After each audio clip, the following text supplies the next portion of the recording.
Hi guys, welcome and welcome back to my channel. My name is Annette254. If you're new here, welcome, and if you're a returning subscriber, welcome back. Today, as just the title says, I want to give you a small briefing because a lot of you guys have been saying, Annette, please tell us what is the best house to build, a semi-permanent house or permanent house. A lot of comparison has been going on, and I decided, hey, it's time to stop this comparison because I'd like to tell you guys what it is to build a semi-permanent house and what it is to build a permanent house, the cost of all the houses and everything it will take you to build or achieve a house, either semi-permanent or a permanent house. Guys, you guys have been talking and talking, and most of you even thought that our house was a semi-permanent house. But after I did all that, and you guys are like, it's not a semi-permanent house. How comes? No, it isn't a semi-permanent house. We did a permanent house. So if I don't have that more of knowledge about a semi-permanent house, kindly understand. And today I just have this beautiful house over here. It looks so good. It looks good, guys. I'll show you later. You guys remember this place? This place has a lot of memories for me because this is where I did my first YouTube channel video at this river. Ebu, let me show you how the river looks like. As you can see, we're just enjoying nature. Nature is beautiful everywhere. Look at that. That one is someone's house over there. Look at that. Nature is beautiful. Look at the river. It looks so good and pretty. Yeah, so let's get back to our topic.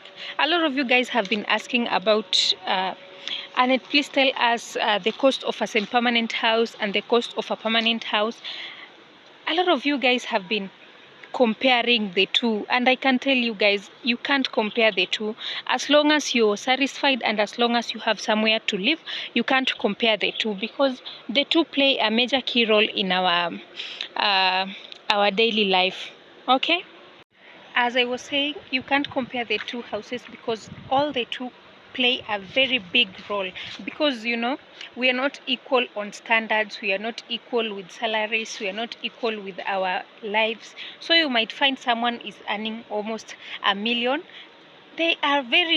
It's very easy for them to build a house, but you can find someone earning 10,000 per month. It's very hard. So you need to save a lot to build a house. That is why I'm telling you, you can't compare. Just fit in where you belong, because it's hard to compare. Don't compare and don't be pressured to do something. Just fit in where you are. Okay, so guys, I have the comparison here, and as usual I just wrote everything because I couldn't manage to capture everything in my head. Aki guys, I'm growing old. I just turned 24 in November last year, so I'm growing old, really. Okay, so guys, for a semi-permanent house, you understand that you'll need like 65 iron sheets. Let's compare and contrast on a 3-bedroom house. One is built, it's a semi-permanent house, and the other is a permanent house. Then we'll see the need of these two houses and the roles they play. Okay, yeah. So for a 3-bedroom semi-permanent house, you will need around 65 iron sheets. You'll need frames, either the 1500 you'll need 3x2, and 1800 you'll need 4x2. Those are a lot, but it can't get to that point here. You want to do foundation for the house, a permanent house, you want to do all that, but we'll get to a permanent house. Now let's deal with the semi-permanent. Where were we? You'll need nails, you'll need ridges and valleys, you will need posts. And posts, actually, I think they just look like the trees. Kama hii mti hapa, hii hapa, they look like that tree. they are not quite expensive, but they are expensive if you don't have enough capital for that. Then you will need then you get to the plastering side, and for the plastering maybe you can need like 100 to 120 bags of cement, which is not very expensive, because a bag of cement right now is retailing at 850. Yeah, 850 depending on your location. So for 100 bags you'll need like 85 to 90,000 for that. Then you will need some sand. Then you'll need like for sand you'll need around 14 tons of sand. Then for ballast you'll need around 14 tons of ballast too. They go hand in hand. I think that is it for the semi-permanent house, and for that you will spend at most, it will be like 700,000, not more than 700,000, let's say 750 to 800. That will be enough for your house from the start to the finishing point. You guys understand? Okay, that is what you'll need for a semi-permanent house. That is why I'm telling you it's not that expensive, but wanasemanga jikune penye unafika. Okay, let's go to the permanent house. I wouldn't want to talk about material cost because I've covered that a lot in my previous videos. Kindly, if you haven't watched the total cost of building our house back in the village, kindly go back to my channel and watch that. I love that house up there. Look at it. This one cost more than 5 million, I can't lie, because plus furnishing and everything it can get to even 8 million. So ni kujikuna penye unafika. Acha nitoe miwani kidogo. Yeah guys, so let's go to the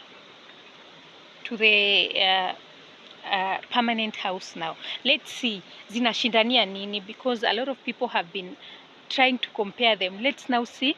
Kadudu kameniendea hapa. Unajua I'm at the river, so expect anything. Hata nyoka unaweza ona.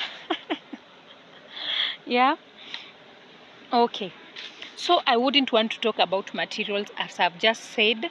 That one you go back to my channel, look for that video yenye nimeandika total costs ya materials of building our 3-bedroom house back in the village, and you'll get everything that you need there.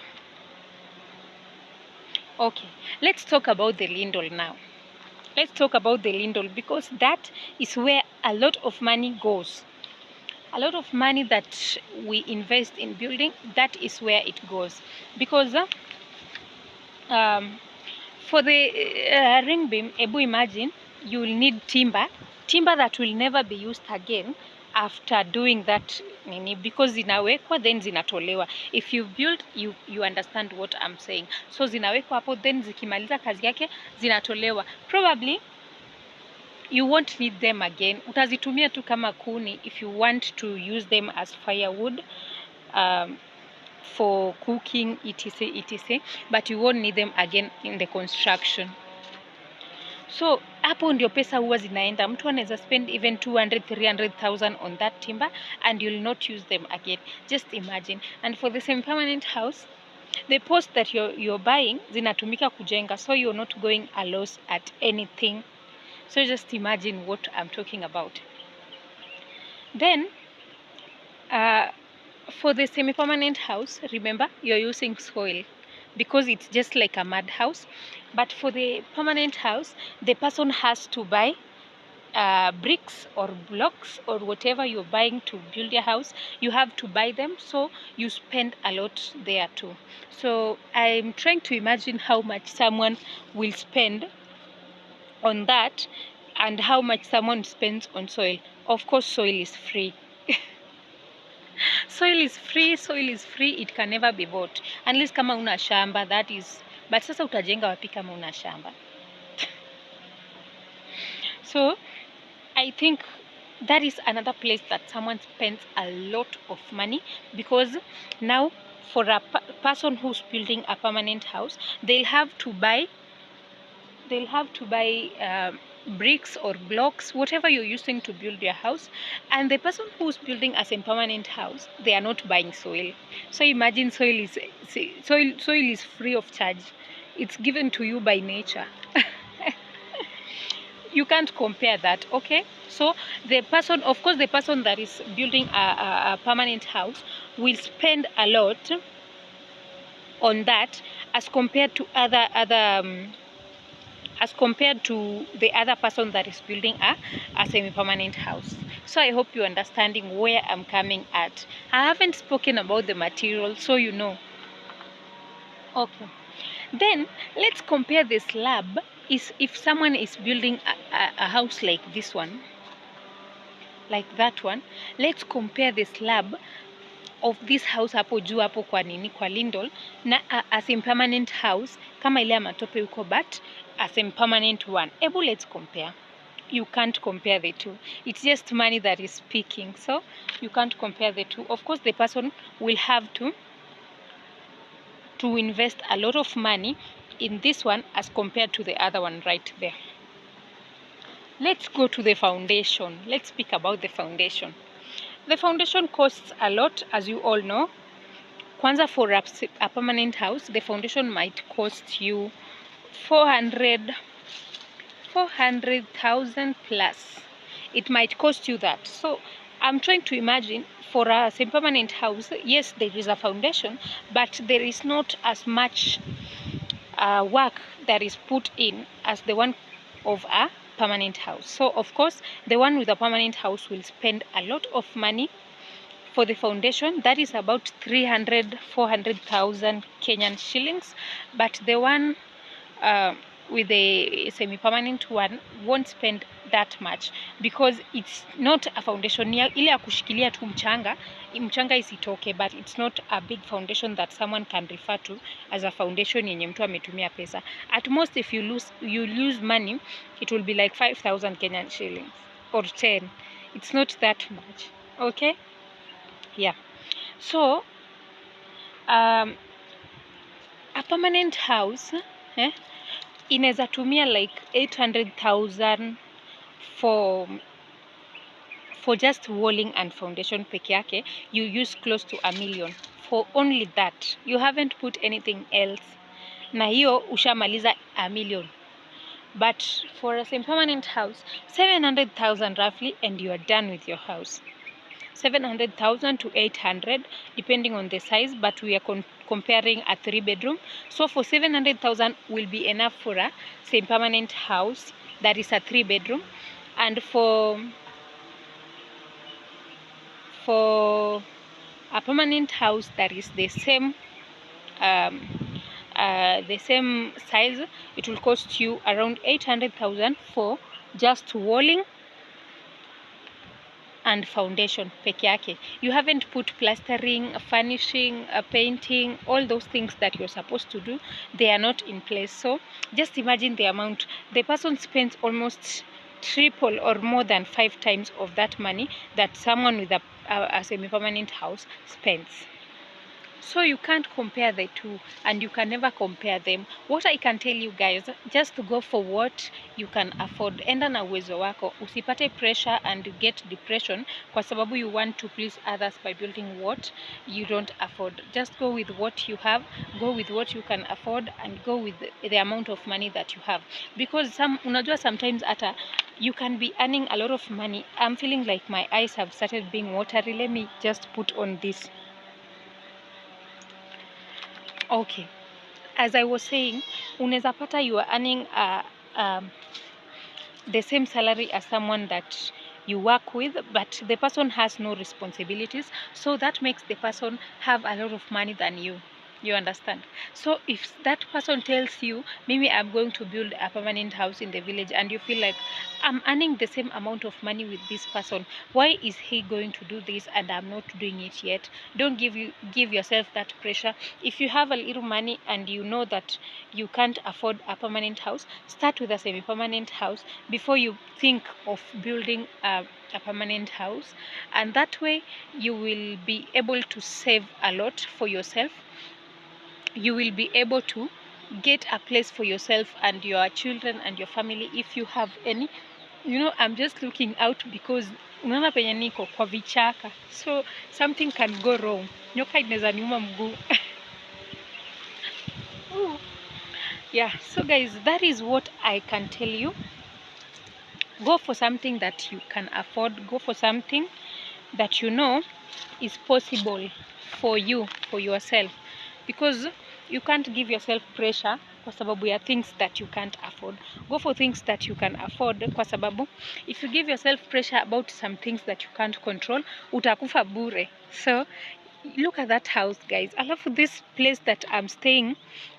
Iko na beautiful houses. Look at that house hapo. I hope you can see that beautiful house. It looks so good. Nimetoroka huko kwa nini? Kwa nyoka akijua I'm terrified. Look at that house hapo. The color is the one that I don't like, but it goes with preferences, so it's okay. It's okay. That is the river over there. Ndio inatupigia kelele, but I love the breeze kwa sababu it makes me just calm my mind. If I'm stressed up, ama kama ninasikia tu nimechoka kukaa kwa nyumba, I just come out and I sit here and I relax my mind hapa. So as I was telling you guys, go for what you can afford. Hakuna kucompare. Don't compare yourself with others. If someone else can afford a permanent house and you can't afford one, go for that what you can afford, because that is what God wants you to afford. And at the right time, God will give you a way and you will be able to afford a permanent house just like that one behind me. You see how good it looks? It's so pretty. Yeah, and with that, guys, I think I've been able to explain everything, so you can't compare houses. What you can afford is what you go for, and what you don't afford, leave it for the next day. God knows what He's doing in your life. So kindly don't stress yourself out. Don't make it a big deal because someone else is affording it and you can't. Just wait on God and everything will be okay.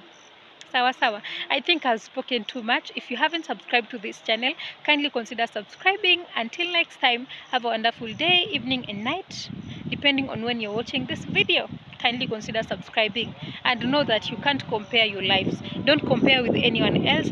Masaya mwingine si masaya yako, and when your time comes, the Lord will make it happen.